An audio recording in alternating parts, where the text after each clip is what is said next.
እግዚአብሔር ባስቀመጠን ቦታ ላይ ተቀምጠን እግዚአብሔርን መጠበቅ ብንችል እንዴት መልካም ነበር በእውነት ወገኖቼ። ግን ብዙዎቻችንን ያላሰብነው አንዳች ነገር ነጥቆ ሲወስደን ይታያል። የጸነሰች ሴትስ ከሆዷ አውጥታ የምትገላገልበትን ቀን ታውቀዋለች። ቂምን ያረገዘ ሰው መቼ አውጥቶ እንደሚጥለው ያውቀዋል? አያውቀውም እኮ።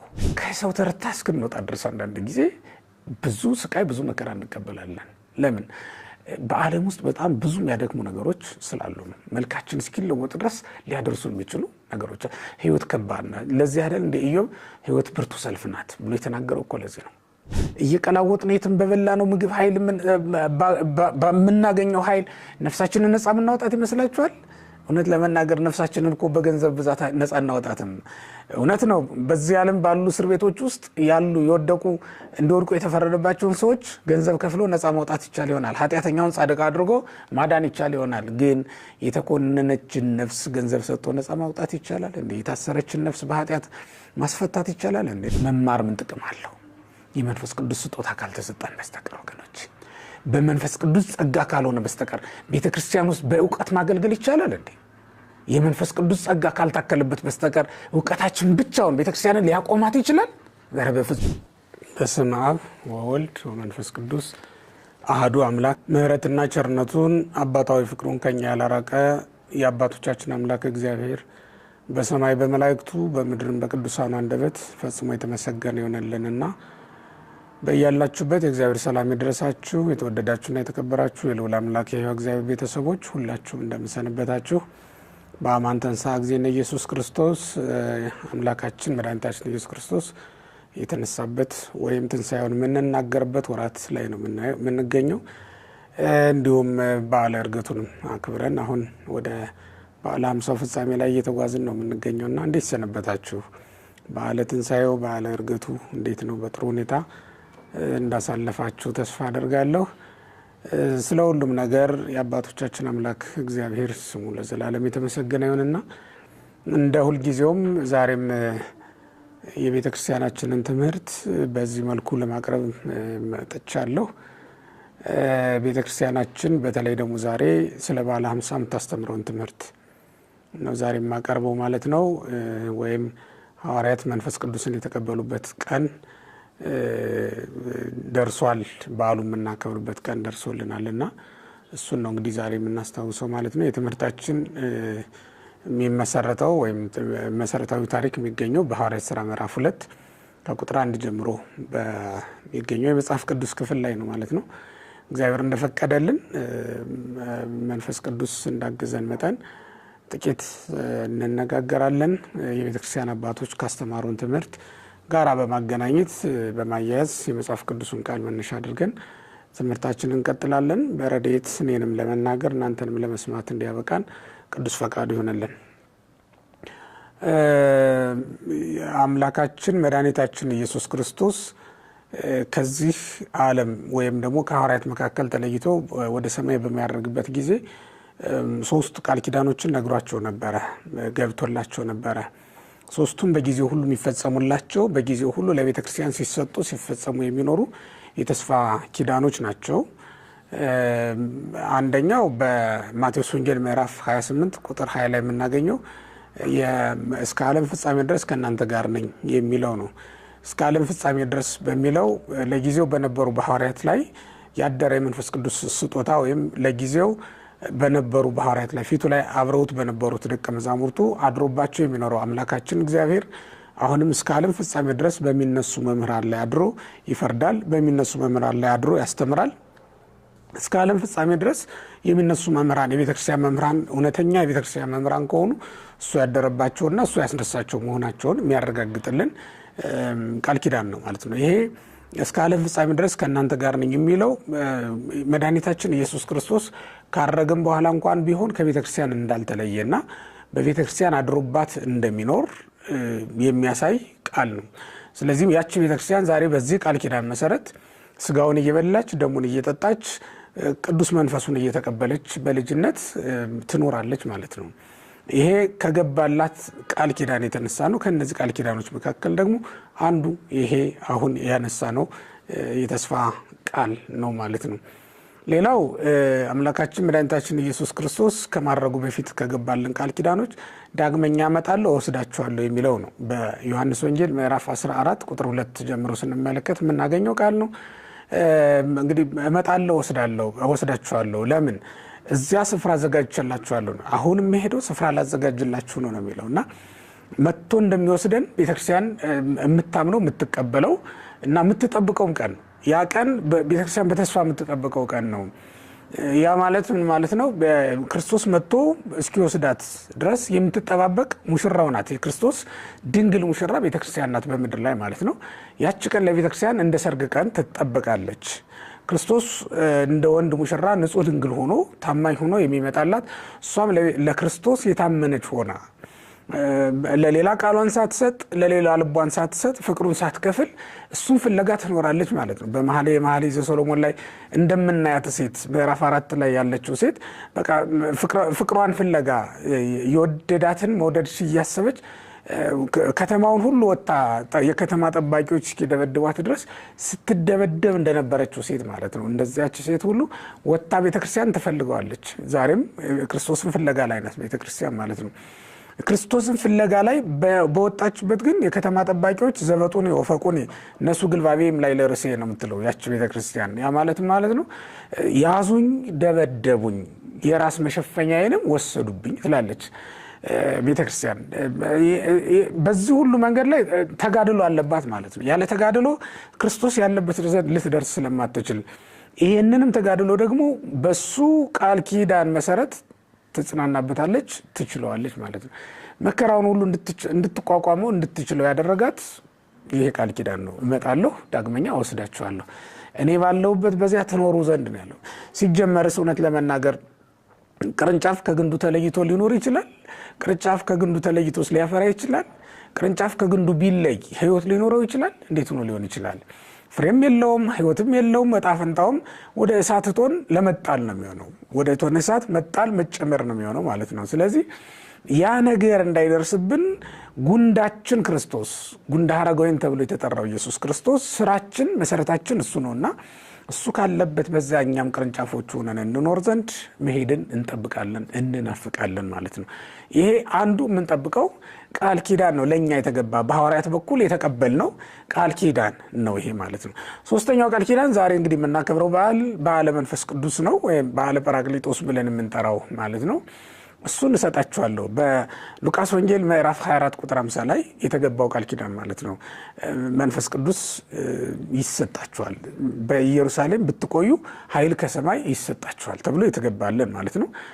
እንዲያውም ክርስቶስ ከትንሣኤው በፊት አስቀድሞ በምድር ላይ በነበረ ጊዜ በመጨረሻዎቹ ዓመታት ካስተማራቸው ትምህርቶች አንዱ ትምህርተ መንፈስ ቅዱስ ነው።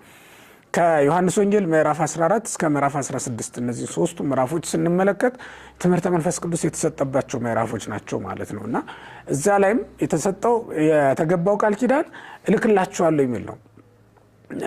እኔ መሄዴ ደስ ሊያሰኛችሁ ይገባል፣ ምክንያቱም እስመ እማይሖርኩ አነ ኢመጽሐፊክሙ ጰራቅሊጦስ፣ እኔ ካልሄድኩ መንፈስ ቅዱስ አይሰጣችሁምና ብሎ ነው የነገራቸው ኢየሱስ ክርስቶስ። እና መንፈስ ቅዱስ እንዲመጣላቸው እንዲሰጣቸው እኔ ማድረግ አለብኝ ብሎ እንደነገራቸው እንመለከታለን ማለት ነው። የሱ ማድረግ መንፈስ ቅዱስን ለመቀበል የሚያበቃቸው መሆኑ እሱ ሌላ ምስጢር ያለው ነው። ራሱን አስችለን የምናየው ነገር ነው የሚሆነው። ዞሮ ግን መንፈስ ቅዱስን እልክላቸዋለሁ የሚለው አንዱ ቃል ኪዳን ነው የነበረው። ቤተክርስቲያን ታግሳ ከምትጠብቃቸው ሁልጊዜም ከምትጽናናባቸው ቃል ኪዳኖች መካከል እነዚህ በዋናነት የሚጠቀሱ ሶስቱ ቃል ኪዳኖች ተመልከቱ። እስከ ዓለም ፍጻሜ ድረስ ከእናንተ ጋር ነኝ ብሏል። ስለዚህ ከመጀመሪያው ጀምሮ እስከ መጨረሻው ነው፣ ከቀራንዮ ጀምሮ ማለት ነው እስከ ደብረ ጽዮን፣ ከቀራንዮ ኮረብታ እስከ ደብረ ጽዮን ኮረብታ ድረስ ማለት ነው። ደብረ ጽዮን ኮረብታ ማለት የዮሐንስ ራእይ ምዕራፍ 14 ላይ ያለችው ማለት ነው። እስከዚያ ድረስ ክርስቶስ ከቤተ ክርስቲያን አይለይም። ሁልጊዜም የእሱን ስጋ በልታ የእሱን ደም ጠጥታ የእሱን መንፈስ ተቀብላ ቤተክርስቲያን ትኖራለች ማለት ነው። ለምን? ሁልጊዜ እስከ ዓለም ፍጻሜ ድረስ ከእናንተ ጋር እሆናለሁ ብሎ ቃል የገባልን እሱ ስለሆነ ነው። ሁለተኛው ቅድም እንደነገርኳችሁ እመጣለሁ እወስዳችኋለሁ የሚለው ነው። ይሄ ቤተክርስቲያን በጉጉት የምትጠብቀው ቀኗ ነው። ሶስተኛው ደግሞ መንፈስ ቅዱስ እንሰድላቸዋለሁ። ይሄ እስከ ዓለም ፍጻሜ ድረስ ለሚነሱ የቤተክርስቲያን ልጆች ሲሰጥ የሚኖር ጸጋ ነው እንጂ በሐዋርያት ጊዜ ብቻ መጥቶ የቆመ አይደለም። ከዛ በኋላ በኒቅያ ጉባኤ ተገኝቶ ፍርድ ያስተካከለ የመጻሕፍትን ምስጢራቸውን የገለጠ አርዮስን የረታ ማን ሆነና ነው? መንፈስ ቅዱስ አይደል እንዴ? ከዚያ በኋላስ በ200 ሊቃውንት አድሮ መቅዶኒዎስን በ150 ሊቃውንት አድሮ ንስጥሮስን የረታ ቤተክርስቲያንን የጠበቀ መንፈስ ቅዱስ አይደለም እንዴ? ከዚያ በኋላ ሐዋርያት መልእክታትን ወንጌላትን እንዲጽፉ ያደረገ እነሱም በኋላ የተነሱ መምህራን ጉባኤ ዘርግተው እንዲያስተምሩ ደቀ መዛሙርትን እንዲያበዙ በምድር ላይ ቤተክርስቲያንን እንድትሰፋ እንዲያደርጉ ያደረገ ማን ነው? የቀደመው ለሐዋርያት የተሰጣቸው ይሄ ተስፋ ቃል እስከ ዕለተ ምጽአት ድረስ ለሚነሱ መምህራን ስለሚሰጥ አይደለም። መንፈስ ቅዱስ ከቤተክርስቲያን ስለማይለይ ነው። ሁልጊዜ ጳጳሳትን ይሾምላታል፣ ሁልጊዜ ቀሳውስትን ይሾምላታል፣ ሁልጊዜ መንፈስ ቅዱስ ለዚህች ቤተክርስቲያን አገልጋይ ይመድብላታል ማለት ነው እና ስራዋን ሁሉ ያከናውንላታል። ቤተክርስቲያን ማንኛውንም ስራ በመንፈስ ቅዱስ ትሰራለች ማለት ነው። ዛሬ እንግዲህ ይህን ትምህርተ መንፈስ ቅዱስን ራሱን አስችለን የምናየው ነው የሚሆነው። ዛሬ ግን በዓሉን በተመለከተ ወይም ለሐዋርያት ይሄ ቃል ከተገባላቸው በኋላ የተቀበሉት መንፈስ ቅዱስ ነውና እሱም ብቻ ነው ዛሬ የምንመለከተው ማለት ነው። እንግዲህ ሐዋርያት አባቶቻችን ትንሣኤም በኋላ ቢሆን እስከ ዕርገት ድረስ አንዳንድ ምድራዊ ሐሳቦች ያባክኗቸውና ከዓላማቸው ፈቀቅ ያደርጓቸው እንደነበረ ባለፈውም ስነግራችሁ ነበረ። ይሄ የሚታወቅም ነገር ነው። ምክንያቱም የጣሉትን መረባቸውን አንስተው የተውትን መርከባቸውን ይዘው አሳ ወደ ማጥመድ ስራ ተሰማርተው ስጋውያን ሆነው እንደነበረ መጽሐፍ ቅዱስ ላይ ስለምንመለከት እሱ ብቻም አይደል፣ አለማመንም ታይቶባቸው የተነቀፈ ስራ ነበረባቸው እስከ ዕርገት ድረስ ማለት ነው። እስከ ዕርገት ድረስ በዕርገት ጊዜ ግን ልባቸውን ይዞት ነው ያደረገው መድኃኒታችን ኢየሱስ ክርስቶስ በፊታቸው ሲያርግ እየባረካቸው ነው። ወንዘ ይባርኮሙ ተራሃቆሙ እየባረካቸው ተለያቸው ይላል። ወደ ሰማይ ሲወጣ እየባረካቸው ነው የነበረ። ምን ብሎ? እጁን ጭኖ አንሳዲው ወባረኮሙ እጁን ጭኖ ባረካቸው። ሶስት ነገሮች ከዚያ በኋላ ወደ ተውት ስጋዊ ዓለም እንዳይመለሱ ረድቷቸዋል። አንደኛው የተገለጠላቸው መገለጥ ነው። ሲገለጥላቸው በቃል ገስጿቸዋል፣ እንዲሁም ሊያጽናናቸው በሚገባ ቃል ደግሞ አጽናንቷቸዋል። እሱ ብቻም አይደለም፣ ዳሰው እንዲረዱት እንዲያውቁት አድርጓቸዋልና የተገለጠላቸው መገለጥ በጣም ጠቅሟቸዋል። የተገለጠላቸው አንዱ ልባቸውን ከመለሰውና ካስተካከላቸው ነገር አንዱ የተገለጠላቸው መገለጥ ነው ማለት ነው። እነሱን ወደ ስጋዊው ዓለም እንዳይመለሱ ካደረጓቸው ነገሮች ነው። ሁለተኛው እፍ ብሎ በነፋት መንፈስ ቅዱስን ያሳደረባቸው ጊዜ ነው። የዮሐንስ ወንጌል ምዕራፍ 20 ቁጥር 23 ላይ እንደምናየው ወሃቡም ነፋ ላይ ለሁሙ እፍ ብሎ መንፈስ ቅዱስን አሳደረባቸው ነው የሚለው። ወይ ቤሎም ንስኡ መንፈስ መንፈስ ቅዱስን ተቀበሉ ብሎ ሾማቸው ይላል። እስትንፋሱ ከዓለም ለይታቸዋለች። ተመልከቱት። አዳምን ከአፈርነት የለየችው እኮ የእግዚአብሔር እስትንፋስ ናት። መጽሐፍ ቅዱስ እንደሚነግረን ኦሪት ዘፍጥረት ምዕራፍ 2 ቁጥር 7 ላይ እንደምናነበው አዳምን የሕይወት እስትንፋስን እፍ ባለበት ጊዜ ነው አይደል ሰው የሆነው።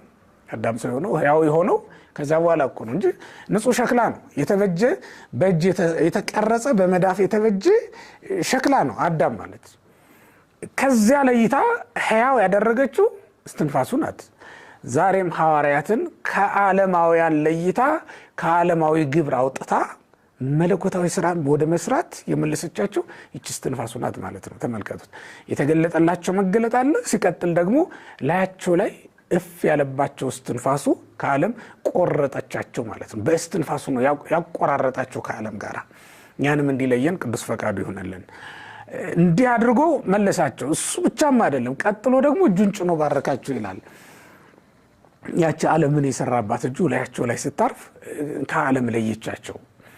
ለዛውም እኮ በዓለም ብዙ መከራ እየደረሰባቸው ሊያገኙት ወዳላቸው ተስፋ ይሮጣሉ እንጂ ሊያገኙት ወዳላቸው ደስታ ስለተጠበቀላቸው ደስታ ደስ ይሰኛሉ እንጂ በዓለም ፈተና በዓለም መከራ ዝለው እንዳይወድቁ ጠብቋቸዋል ማለት ነው።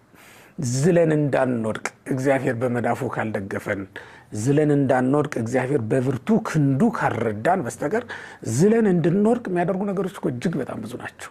እስትንፋሱን ተቀብለን ዛሬ ካህናት ሲያጠምቁን እፍ ይሉብናል አይደል? ወይ እንዲህ እያሉ ንሳ መንፈስ ቅዱስ እያለ ካህኑ ሕፃኑን በእጁ ይዞ እፍ ይልበታል ማለት ነው። ሲያጠምቀው በሚያጠምቀው ጊዜ ካህናትን በሚሾሙበት ጊዜ ሊቀ ጳጳሱ ንሳ መንፈሰ ቅዱስ እያለ ይሄን አፉ የከሰትኮ ነፍሴ አናይኩ እያለ ይቀበላል። ካህኑ ደግሞ ይሄንን በሚልበት ጊዜ መንፈስ ቅዱስን እያሳደረበት ነው።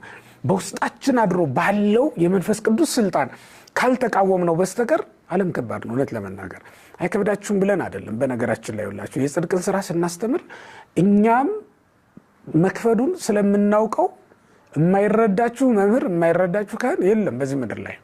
የትኛው ነው የማይከብድ ስራ? እውነት ለመናገር መብል መጠጡ ነው። ይሄ የማያስደስተው ሰው አለ? መብል መጠጥን ማግኘት የማይቃትት ሰው አለ? ይሄን እናንተ እንደምትፈልጉ እኛም እንፈልጋለን። እኛ እንደምንፈልግ ሁሉ እናንተም ትፈልጋላችሁ። ይሄን በመፈለግ እንደክማለን። ምድራዊውን መብል መጠጥ በመፈለግ እንደክማለን። ምድራዊ ቤታችንን ለመስራትም እንዲሁ እንደክማለን።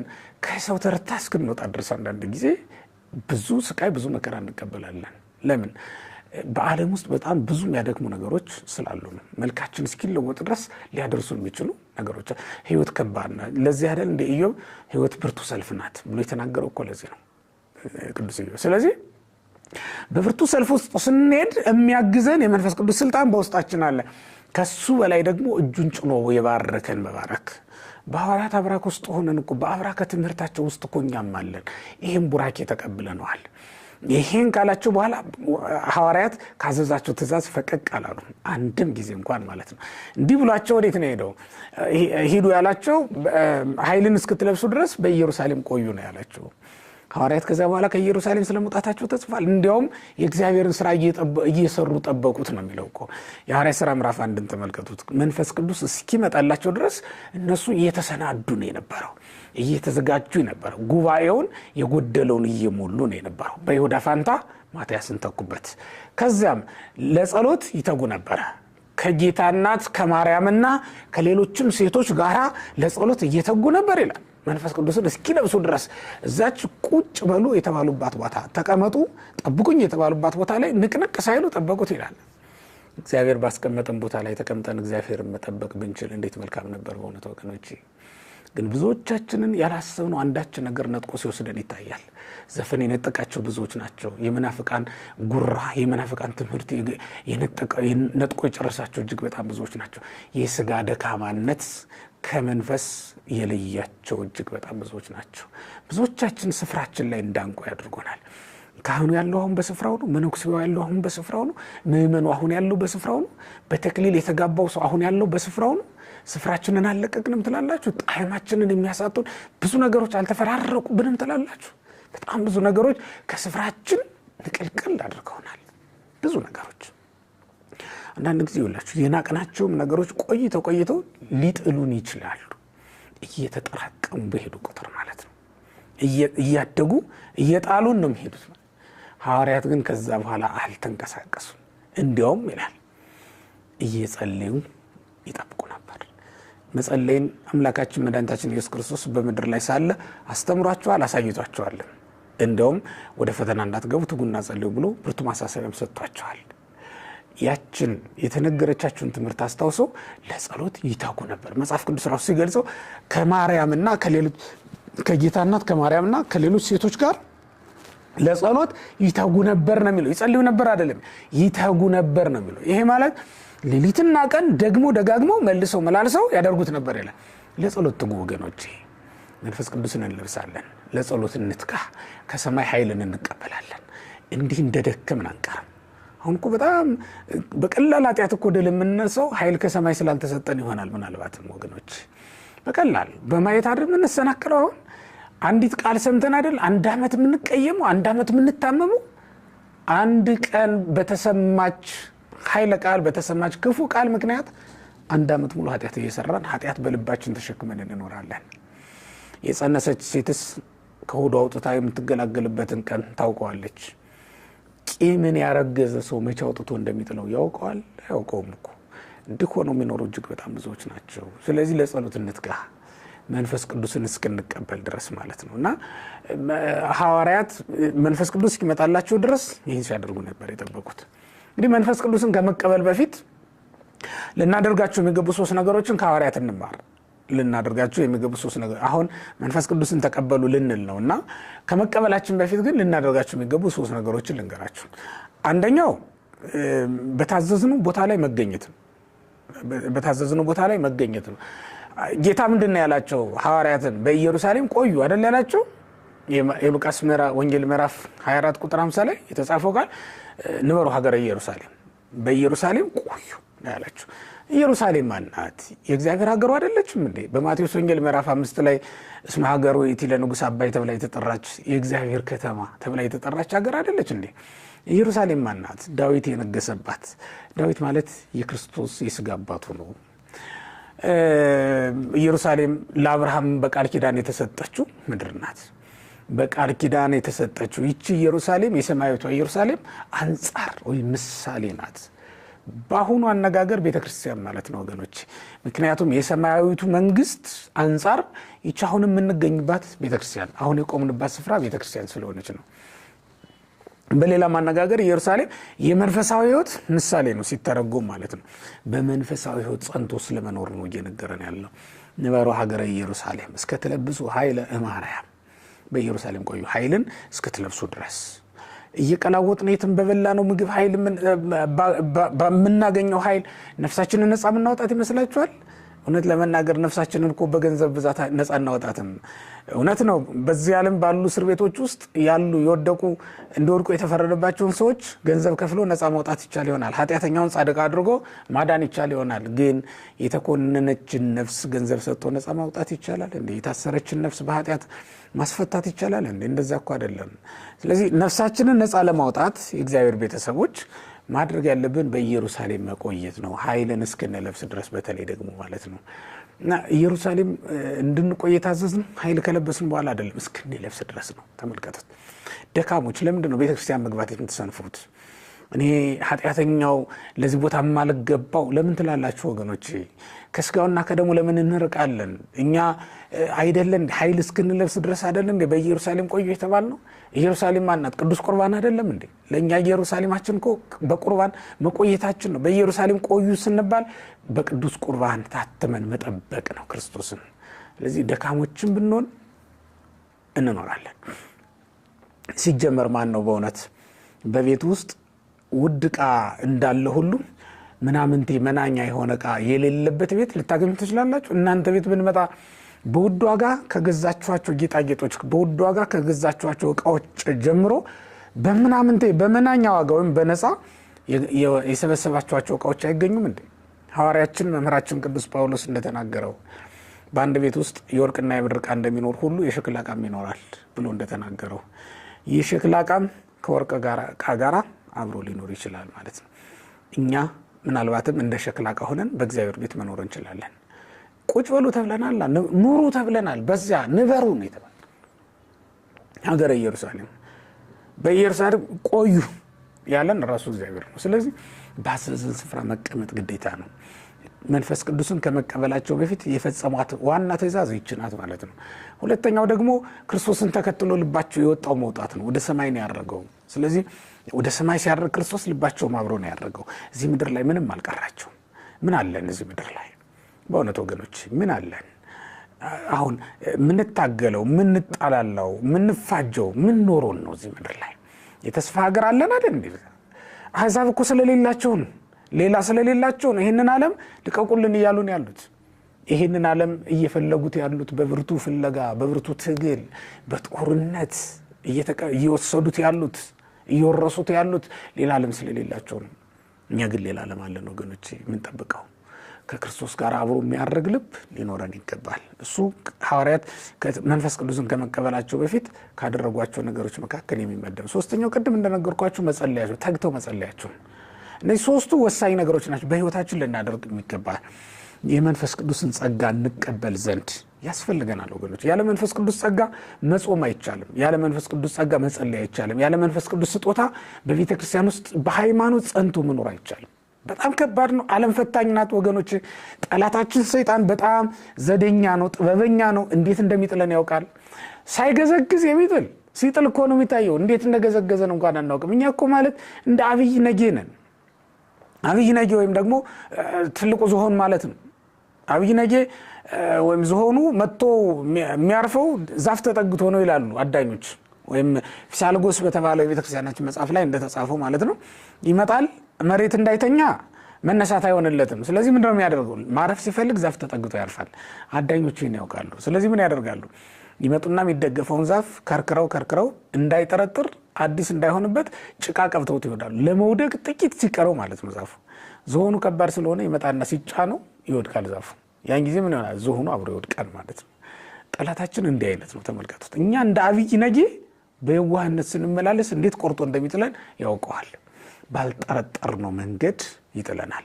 ስለዚህ የመንፈስ ቅዱስ ስጦታ የመንፈስ ቅዱስ ጸጋ እጅግ በጣም ለኛ ያስፈልገናል ወገኖች።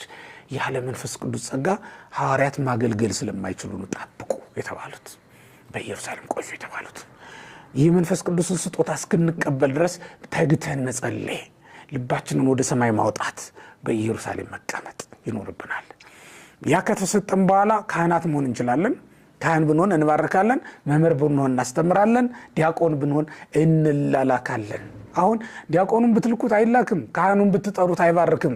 ይሰለቸዋል። መባረክ ይሰለቻል። መባረክ ነው የሚሰለቸው ወገኖች። እንዴ ካህኑ ካልባረከ ሌላ ምንድነው ሊሆን የሚችለው? መምህር ካላስተማረ ሌላ ምንድነው ስራው ሊሆን የሚችለው? እሱ አይደል እንደ ስራው? እሱ እኮ ነው ስራው። ይሄንን ሊያደርግ የተጠራው ካህን መባረክ ከሰለቸው፣ ይሄንን ሊያደርግ የተጠራው መምህር ማስተማር ከከበደው ጥንቱንም ቢሆን ከመንፈስ ቅዱስ አይደለም፣ በራሱ ፍላጎት ነው የተሾሙ ማለት ነው እንጂ በመንፈስ ቅዱስ ምርጫ አይደለም ማለት ነው። እልፍኝ ውስጥ የሚውል ካህን ተደብቆ ምዕመናን የሚያስተምራቸው አጥተው እየተጎዱ፣ ምዕመናን የሚባርካቸው አጥተው እየተጎዱ፣ አንዳንዶቹንም ኃጢአት ጨልጣ ገርኝታ ወስዳቸው አባክናቸው ዓለም አሳዳ ባፍጢማቸው ደፍታቸው እየተመለከተ ዝም የሚል ቸልተኛ ካህን ከሆነ እሱ ከመንፈስ ቅዱስ አይደለም ማለት፣ ወይም የመንፈስ ቅዱስ ስጦታ አልደረሰውም ማለት ነው። በጉልበት ነው የተሾመ፣ በራሱ ፈቃድ ነው የተሾመ፣ በእግዚአብሔር ፈቃድ አይደለም። ሐዋርያትን ተመልከቱ። በእግዚአብሔር ፈቃድ የተሾመ ካህን እንደ ሐዋርያት ሆኖ ነው የሚያገለግለው። እንደ ሐዋርያት ሆኖ ለማገልገል ግን የመንፈስ ቅዱስ ስጦታ መቀበል ግድ ይለናል ማለት ነው። እንግዲህ ተመልከቱት። አንብሮተ እድ ከተፈጸመላቸው በኋላ ነው ሐዋርያትን መንፈስ ቅዱስን እንሰጣቸዋለሁ የተባሉት። እውነት ነው። ሊቃነ ጳጳሳቱ በአንብሮተ እድ ሾመውናል። ሁላችንም ሊቃነ ጳጳሳቱም ቢሆን በአንብሮተ እድ ተሾመዋል። ከተሾሙ በኋላ ግን ምን ያስፈልጋል? የመንፈስ ቅዱስ ጸጋ ያስፈልጋል ማለት ነው። ብንዘምር የምናራራ፣ ብንሰብክ የምናፈራ መሆን የምንችለው ክርስቲያኖች የመንፈስ ቅዱስ ጸጋ ከተሰጠን ብቻ ነው ማለት ነው። ለዚህ ነው ሐዋርያትን ቆዩ ያላቸው። የመንፈስ ቅዱስ ስጦታ ያልደረሰው አገልጋይ ይሳሳታል። ለሕዝቡ መልካም አብነት ከመሆን ይልቅ እንዲያውም የክፉ ነገር አብነት ሊሆናቸው ይችላል ማለት ነው። ምናልባትም ወርቅና ብር የሚያሳድድ ሊሆን ይችላል እኮ። ሐዋርያት መንፈስ ቅዱስን ከተቀበሉ በኋላ ወርቅና ብር የሚያሳድዱ አልነበሩም። እንዲያውም ወርቅና ብር የለኝም ብለው ሲናገሩ ነው የተሰሙት። በሃይማኖተ አበው አንድ ሊቅ ምን ይላቸዋል? ቅዱስ ባስልዮስ በሃይማኖተ አበው ስለ ቅዱሳን ሐዋርያት ሲመሰክር ጴጥሮስ ወዮሐንስ ነዳያን እሙንቱ ይላቸዋል። ወአልቦሙ ወርቅ ወብሩር። ጴጥሮስና ዮሐንስ ምንድናቸው ትለኝ እንደሆነ ፍጹም የሆኑ ድሆች ናቸው ይላል። ፍጹም ድሆች በዚህ ዘመን አጠራር የድሃ ማለት ነው። ማለት ሐዋርያት ናቸው። የድሃ ማለት ሐዋርያት ናቸው። ምንም የሌላቸው ወርቅና ብር የለኝም ብለው መናገር ይቻሉ እነሱ ናቸው። ነገር ግን ለወደዱት የሚሰጡት የመንፈስ ቅዱስ ስጦታ ነበራቸው አላቸው። ለቤተ ክርስቲያን የሚያስፈልጋት ባጌጠ ልብስ፣ በተንቆጠቆጠ ወንበር የተቀመጠ መምህር ወይም ደግሞ ባለጸጋ ካህን አይደለም የሚያስፈልጋት። የመንፈስ ቅዱስ ስጦታ የደረሰው የመንፈስ ቅዱስን ጸጋ የተቀበለ ካህን ነው የሚያስፈልጋት። ምክንያቱም ቤተ ክርስቲያን መንፈስ ቅዱስን የምትቀበለው በካህናቶቹ አማካኝነት ነው። በአገልጋዮቿ በኩል ነው፣ በጳጳሳቶቿ በኩል ነው መንፈስ ቅዱስ የምትቀበለው። ስለዚህ የመንፈስ ቅዱስ ስጦታ ለቤተ ክርስቲያን እንዳይከለከልባት እኛ አገልጋዮች በመጀመሪያ መንፈስ ቅዱስን ለመቀበል የተዘጋጀን መሆን አለብን። እኛ አገልጋዮች በአውደ ምሕረቱ ከመስበካችን፣ በቤተ መቅደሱ ከመቀደሳችን፣ በማህሌቱ ከመዘመራችን በፊት እኛ አገልጋዮች ለመንፈስ ቅዱስ ስጦታ የተገባን ልንሆን ይገባል። እስኪ ዋቸው ሐዋርያትን የሐዋርያት ሥራ ምዕራፍ 2 ቁጥር 1 ስትመለከቱ ወንዛለው ኅቡር አሐተኒ ውስተ ዘአሐዱ ቤት አይደል የሚለው? በአንድ ቤት ውስጥ በአንድነት ሳሉ ነው የሚለው። በአንድ ልብ ተስማምተው ሳሉ ለጸሎት በአንድ ልብ ሆነው እየተጉ ሳሉ ይላል። የታለ አንዱ ልባችን? ቋንቋ አለያየንም፣ የመጣንበት ሰፈር አልከፋፈለንም፣ አንድ ቤተ መቅደስ ውስጥ እየቀደስን ሁለትና ከዚያ በላይ ሐሳብ የለንም፣ አልተለያየንም በሐሳብ። እውነት ለመናገር አንድ ልብ ያለን ሆነናል። አንድ ልብ ያለው አገልጋይ የሌላት ቤተክርስቲያን አንድ ልብ ያለው ምዕመን ሊኖራት አይችልም። አንድ ልብ ከአገልጋዮች ነው መኖር ያለበት መጀመሪያ። ያልተባረከ አገልጋይ የተባረከ ምዕመን ሊያዘጋጅ ስለማይችል ማለት ነው። ለዚህ በመጀመሪያ ወገኖቼ እኛ ራሳችን የመንፈስ ቅዱስ ስጦታ ለመቀበል የተዘጋጀልን ሆነ ይገባል። እንደ ሐዋርያት እንጠብቅ። መማሩንማ 3 ዓመት ከ3 ወር ወንጌል አስተማራቸው። 3 ዓመት ከ3 ወር ከእውነተኛው መምህር ከክርስቶስ መማር እንዴት ድንቅ ነገር ነው በእውነት። በተግባርም የታገዘ ትምህርት አስተማራቸው። 3 ዓመት ከ3 ወር በእጁ ተአምራት ሲደረግ ተመለከቱ። 5 እንጀራ 5000 ሰው ሲያጠግብ፣ ያውም ደግሞ 12 ቅርጫት ሲተርፍለትም ተመለከቱ። ሽባ ሲተረተርለት፣ ሽባነቱ ሲቀርለት፣ እጁ የሰለለችበት ሰው እጅን ዘርጋ ተብሎ በቃል ሲታዘዝ እጁንም ሲዘረጋና እንደ ደህነኛይቱ እጁ ግራ እጁ ከሆነች የሰለለችው እንደ ቀኝ እጁ፣ ቀኝ እጁ ከነበረች የሰለለችው እንደ ግራ እጁ ስትሆንለት ባይናቸው ተመልክተዋል። ኢየሱስ ክርስቶስ በባህር ላይ ሲሄድም አይተውታል። እነሱም ራሳቸው በባህር ላይ መሄድ እንደሚቻል አረጋግጠዋል። ይህን ሁሉ አይተዋል። ግን መማር ምን ጥቅም አለው? የመንፈስ ቅዱስ ስጦታ ካልተሰጠን በስተቀር ወገኖች፣ በመንፈስ ቅዱስ ጸጋ ካልሆነ በስተቀር ቤተክርስቲያን ውስጥ በእውቀት ማገልገል ይቻላል እንዴ? የመንፈስ ቅዱስ ጸጋ ካልታከለበት በስተቀር እውቀታችን ብቻውን ቤተክርስቲያንን ሊያቆማት ይችላል? ዛሬ በፍጹም። ቢሆን ኖሮ በቃ 3 ዓመት ከ3 ወር ተምራችኋል ሂዱ አስተምሩ አይላቸውም ነበር? እንደዛ አላላቸውም። እውቀት ብቻውን ቤተክርስቲያንን አያቆም። እንግዲህ ልብ በሉ፣ የመንፈስ ቅዱስ ስጦታ ከተሰጠኝ ባልማር ጸጋው ካለኝ ባገለግል እንዳትሉ ልብ በሉ። 3 ዓመት ከ3 ወር ተምረዋል ወንጌልን ቁጭ ብለው ገርሶ፣ ለዚያውም ሌሊትም ቀንም ከጉባኤ ሳይወጡ ነው። በዋለበት ውሎ ባደረበት አድረው፣ ያውም የተግባርም የቃልም ትምህርት ነው የተማሩት። እኛ መምህራን ጉባኤ ዘርግተን ብናስተምር ዛሬ የቃል እንጂ የተግባር ትምህርት የለንም።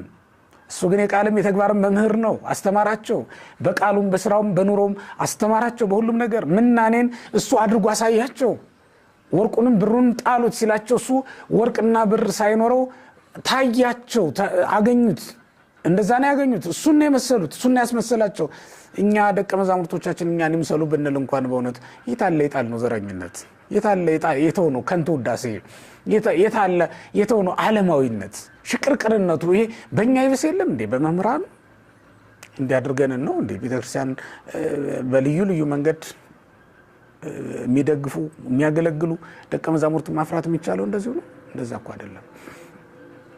ጌታችን መድኃኒታችን ኢየሱስ ክርስቶስ መንፈስ ቅዱስን የሰጣቸውም ደግሞ ለቤተ ክርስቲያን የሾማቸው መምህራን አስቀድሞ ያስተማራቸው በቃልና በስራ በኑሮም ያስተማራቸው በሶስት መንገድ አብነት መሆን ይገባል። ዛሬ ለምናስተምር መምህራን ነው ይሄን ምለው። በቃል እውነተኛውን ቃል እውነተኛውን ሃይማኖት መመስከር፣ በስራ በሃይማኖታችን ውስጥ የተሰጡትን ትእዛዛት በመፈጸም፣ በኑሮም ያ አንድ አማኝ ሊኖረው የሚገባው ኑሮ በመኖር ለደቀ መዛሙርት ወይም ደግሞ ለምእመናን አብነት መሆን ይገባል። ኩኖ ሞአርያ በቃል ወበምግባር ነውና የሚለው ኩኖ ሞአርያ ጢሞቴዎስን ሲመክረው ቅዱስ ጳውሎስ በኑሮና በቃል አብነት ሆናቸው ወይም ደግሞ ምስክር ሆናቸው ይላል።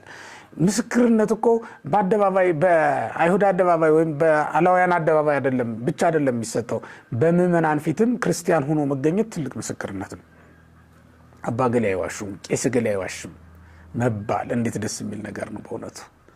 ዓለም ጠረጠረችን እኮ አሁን አገኘችና እሷ በምትሳተፍበት ኃጢአት ስንሳተፍ አገኘን። መንኩሰን ቤት ስንሰራ መንነን ከተማ ስንገባ አገኘችና ዓለም። ካህን ሆነን ከምእመኑ በባሰ ወንጀል ተይዘን ተጠርጥረን ተከሰን አገኘችና ዓለም። በራሷ የፍርድ አደባባይ ቆመን ስንካሰስ ያውም በኃጢአት ተገኘና አገኘችን። ስለዚህም ጠረጠረችን። ዓለም ራሷን አቀችን። ግን ወገኖቼ ትምህርት አንሶን እንዳትሉኝ፣ ትምህርት አይደለም ያነሰን። በዚህ ዘመን ያልተማረ ሰው አለ? እንኳን ጉባኤ ቤት የዋሉት እንኳን ምስጢር ያደላደሉት ይቅርና ትምህርቱማ ዛሬ ሚዲያ ላይ ተጥደው ለሚውሉ ሰዎች እንኳን ቅርብ አይደል እንዴ? የእግዚአብሔር ቃል አሁን በሙላት በየቤታችን እየፈሰሰ እንደ ምንጭ ይሆን አይደለም ያለው? ማን ነው ቃሉ ሩቅ የሆነበት ዛሬ? ማን ነው የእግዚአብሔር ምስጢር የሚነግረው መምህር ፈልጎ የሚያጣው ዛሬ? ዛሬ የትኛውም የዓለም ጥግ ላይ ያለ ሰው ባህር ዳር ከምገኝ ከኔ መማር ቢፈልግ መማር ያቅተዋል? ወይም ባህር ዳር የሆነች ቦታ ላይ ተቀምጦ ከሚኖር አንድ ጉባኤ ቤት ላይ መማር ይችላል? የትኛውም የዓለም ጥግ ላይ ያለ ሰው ደቀ መዝሙር መሆን ይችላል ለአንድ ጉባኤ ቤት ማለት ነውና እንዲህ በሆነበት ዘመን ዕውቀት አንሶን ነው ልንል አንችልም። ያጣነው የመንፈስ ቅዱስ ጸጋ። ቅልብልቦች ነን፣ አልሰከንም። አንድ ቦታ መቀመጥ አቅቶናል። በኢየሩሳሌም ሆነን እግዚአብሔር መጠበቅ አቅቶናል። ለጸሎት እየተጋን የመንፈስ ቅዱስ ስጦታ የምንቀበልበትን ቀን መጠበቅ ተስኖናል። እንቅበዘበዛለን፣ እንባክናለን። ምንድን ነው የሚያባክናል? ዓለምን ምን ይዛት መስሎን እኮ ነው የምንባክነው። ለዚያ ነው ዓለምን ምን ይዛት መስሎን ወደ ከፍታ ወጥተን መቆም ምንችል መስሎን። ዓለም እንደዛ አይደለችም። ይሄ ምንድነው የሚባለው? ውሃ ዳር ቆሞ መሰንቆ ሲገዘግዝ የነበረው አዝማሪ እየከረከረ ውሃው እንዲራራለትና እንዲያሻግረው ነው፣ ሞልቶበት ነው እንደዛ የሚያደርገውና አንዱ ሲሄድ አንዱ ሲመጣ መሆኑን አላወቀም። ውሃ ሲወርድ ነው የሚኖርና አንተ ምንድነው የምታደርገው አሉት። እንደው ራርቶ ቢያሻግረኝ ብዬ ነው አለ፣ ቢጎልልኝ ብዬ። አይ የሰማው እየሄደ እኮ ያልሰማው ነው የሚመጣ። ልክ እንደ ውሃ ናት ዓለም፣ ስትፈስ ነው የምትኖረው። እና የአስኳት መስሏችሁ ታመልጣችኋለች። ስታልፋችሁ እንኳን አታዩትም። ልክ እንደ ነፋስ ናት። ነፋስን ጨብጦ ቤቱ ይዞት መግባት የሚችል ሰው አለ እንዴ? ዓለምንም ጨብጬ እይዛታለሁ ብሎ ማሰብ እንደዛ ነው። አሁን ስልጣን የተመኘ ነው ዓለምን ለመጨበጥ አይደል? አሁን ሀብት የተመኘ ነው በዓለም ላይ ቅንጡ ሆነን ለመኖር አይደል? ይሄን ዓለም ወደ እጃችን ወደ ቅፋችን እስክናገባ አይደል ሌሊትና ቀን እንቅልፋተን እየሰራን ያለ ነው። ለምን ነው እንቅልፉን ትቶ ኮምፒውተር ላይ ተጥዶ የሚውለው ተመራማሪው? ለምንድን ነው እንቅልፉን አጥቶ ሌሊትና ቀን የሚሰራው ትጉህ ሰራተኛ? ስለ መንግስተ ሰማያት ነው በትክክል? እንደዛ አይደለም። ዓለምን ለመያዝ ነው ይሄን ሁሉ ሩጫ እያደረግን ያለ ነው። ተሙለጨልጫለም ዓለም ዘማየት ይዘውትር ዓለም አሪሳቅ። ዓለም እንድናትለኝ እንደሆነ ዓለም ዘማናት። ዛሬ ካንተ ጋር ትስቃለች፣ ነገ ደግሞ ከሌላው ጋር ናት፣ ከከፈላት ሁሉ ጋር ናት ይላል። ለዓለም የሆነ ነገር የምትከፍለው ነገር ከሌለህ አትሰጥም፣ ልቧን አትሰጥህም ማለት። እግዚአብሔር ነው ከፍሎ የገዛህ። ከፍሎ የገዛን ከፍሎ የወሰደን እግዚአብሔር ነው። ከፍላም ተወስደን ዓለም ግን ኖር አታውቅም። እኛ ነን እየከፈልናት እየገበርንላት የምንኖረው። ራሳችንን ሳይቀር እስክንገብር ድረስ ዓለም ትፈልገናለች። ገብረን ስንጨርስ ወይም ስናረጅ ግን አቁሙ ትላለች ማለት ነው። ለዚህ ነው ዘማናት ያለው ቅዱስ ማሪሳቅ። ዘማናት በቃ ካለው ጋር ናት። ከሌላችሁ ጋራ ከማይበሉት ከማይጠጡት ከማይዘፍኑት ሰዎች ጋራ ዓለም የለችም። ወደዚያ ነው የምትሄደው ማለት ነው። እና ይሄን ለመያዝ ነው እየሮጥን ያለ ነው። በዚህ መካከል የመንፈስ ቅዱስን ስጦታ አጣ ነው ክርስቲያኖች። የመንፈስ ቅዱስን ስጦታ አጣ ነው። ይሄ ባለመሆኑ ምክንያት በቤተ መቅደስ ጉርጉሮ ይሰማል፣ አምባጓሮ ይሰማል። ሌብነቱ፣ ሙሰኝነቱ፣ ጉቦኝነቱ፣ በሌላም ነገር ቀሎ መገኘቱ እሱ ነገር ሁሉ የሚታይብን ሆነን ተቸገርን ማለት ነው። አባቶቻችን ሐዋርያት ግን ቆዩ በተባሉ ስፍራ ቆዩ። በቀጠረው ቀን እግዚአብሔር የቀጠረው ቀን ሲደርስ በዓለ 50 የተባለው ቀን በተፈጸመ ጊዜ ነው የሚለው። ወአመ ተፈጸመ በዓለ ጴንጠቆስቴ፣ በዓለ 50 የተባለው ቀን በደረሰ ጊዜ ይላል። ለአባቶቻችን እግዚአብሔር መንፈስ ቅዱስን ሰደደላቸው። የገባውን ቃል የማያስቀር የማያደርገውን የማይናገር እግዚአብሔር በገባላቸው ቃል መሰረት ለሚጠብቁት ልጆቹ ላከላቸው። እግዚአብሔርን የምትጠብቁ ደስ ይበላችሁ። ንስሐ ገብታችሁ የክርስቶስን መምጣት የምትጠባበቁ በእውነት ደስ ይበላችሁ። የገባውን ቃል አንዱንም ሳያስቀር የሚፈጽም አምላክ ነውና። ጠበቁት። በዝግ ቤት ውስጥ ሳሉ መንፈስ ቅዱስ በላያቸው ላይ ወረደ። ያውም እንዴት እንደወረደ ታውቃላችሁ? ወአስተርአዮሙ ልሳናተ እሳት ክፉላት ነው የሚለው። የተከፋፈሉ የእሳት ላንቃዎች በላያቸው ላይ ሲወርዱ ይታዩ ነበር ይላል። ለምን ነው በእሳት አምሳል የወረደው? ተዋሃጅ ነው እሳት ሊዋሃድ የሚችል መንፈስ ቅዱስም ሊዋሃዳቸው ነው የመጣውና ሲያርፍባቸው ሲዋሃዳቸው ወይም ሲሰራቸው ሸክላ ሰሪ ሸክላውን የምታጸናው በውሃ ትለውሰዋለች፣ ጭቃ ታደርገዋለች፣ ታቦከዋለች፣ በመዳፏ ታበጃጀዋለች፣ የምትፈልገውን አይነት የሸክላ ቅርጽ ይዛ ትሰራዋለች። በመጨረሻ ሸክላውን ወደ አገልግሎት እንዲገባ የሚያጸናላት እሳቱ ነው። አሁን ሐዋርያትን መድኃኒታችን ኢየሱስ ክርስቶስ ራሱ ይዞ በትምህርት በታምራት ሲያበጃጃቸው፣ ቅርጽ ሲያስይዛቸው፣ የሐዋርያነት መንበር ሊሰጣቸው ሲሰራቸው ነው የቆየው። በኋላ መጨረሻ ላይ መንፈስ ቅዱስን ልኮ ደግሞ አጠናከራቸው። ከዚህ በኋላ ሐዋርያት ወደ አገልግሎት መግባት ይችላሉ ማለት ነው። ከዚህ በኋላ ጸንተዋል፣ አይፈርሱም፣ ልህሉህ አይደሉም። ከዚህ በኋላ ልህላሄ ቀረላቸው ወይም ጸንተው አለመቆም አይችሉም ከዚህ በኋላ። ምክንያቱም በውስጣቸው ያደረው መንፈስ ቅዱስ አጽንቶ ስለሚያኖራቸው ማለት ነው። በዚህ መንገድ የእሳት አምሳል ሆኖ ወይም በእሳት አምሳል እየታየ በላያቸው ላይ ወረደላቸው። እነሱም ወተናገሩ በነገረ ሁሉ በሐውርት ወዲያውኑ የመንፈስ ቅዱስን ስጦታ ተቀብለው በሀገሩ ሁሉ ቋንቋ ተናገሩ። በ72 ቋንቋ ነው የሚለው። ያን ጊዜ በምድር ላይ ካለው ቋንቋ የተሰወረባቸው የቀረባቸው አንድም ነገር አልነበረም። 120 ቤተሰብ ባሉበት ስፍራ ወረደላቸው።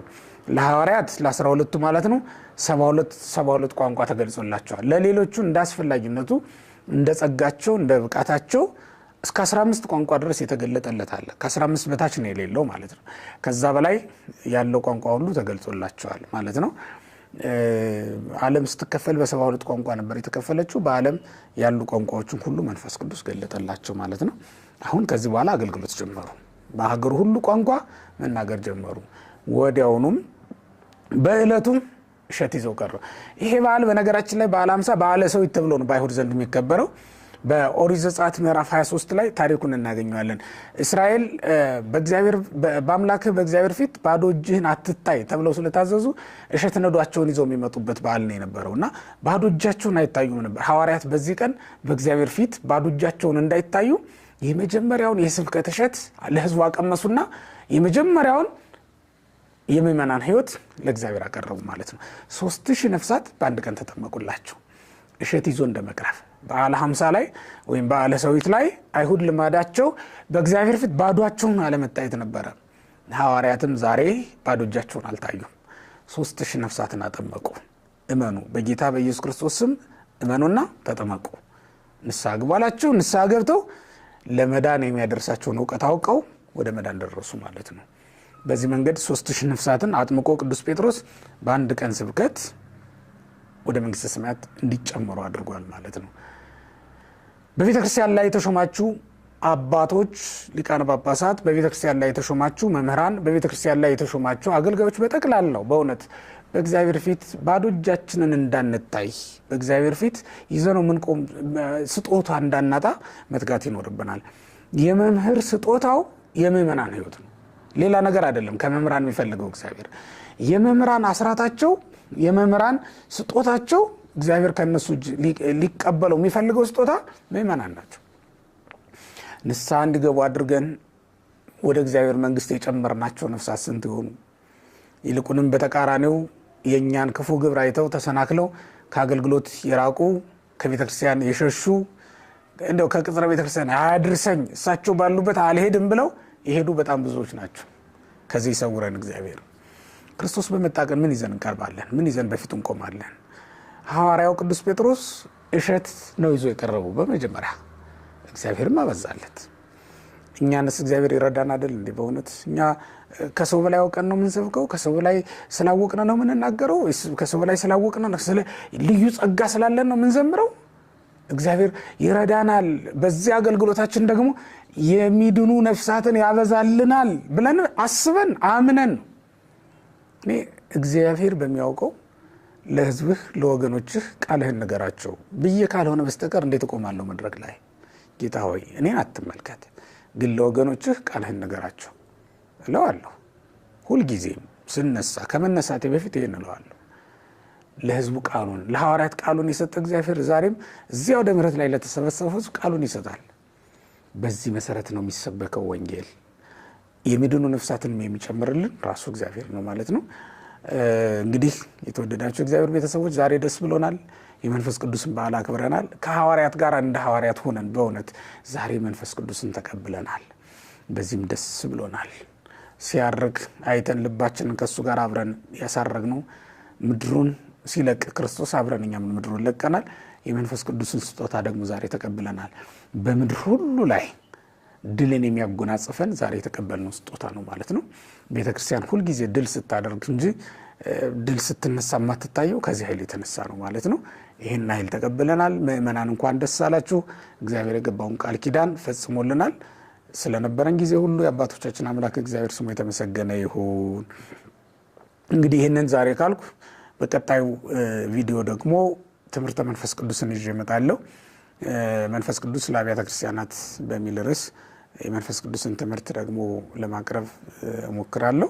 እኔንም እንዲረዳኝ እናንተንም ለመስማት እንዲያበቃ ጸልዩ። እግዚአብሔር ይስጥልኝ። አመሰግናለሁ።